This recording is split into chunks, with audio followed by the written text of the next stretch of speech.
አይ ኡስታዝ ዝጋ አጅነቢ የሆነችን ሴት መጨበጥ ውዱ ያጠፋል ወይ አለና ወንጀሉስ በውዱ ይጠፋል?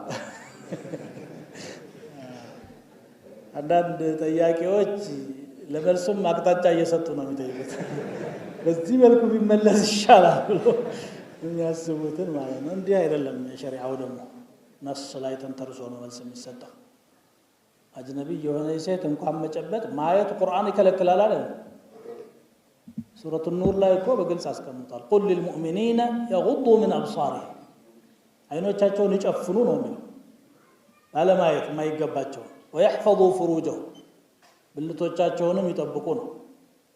ከዛ አልፎ መዳበስ ከደረሰ ምን ቀረው?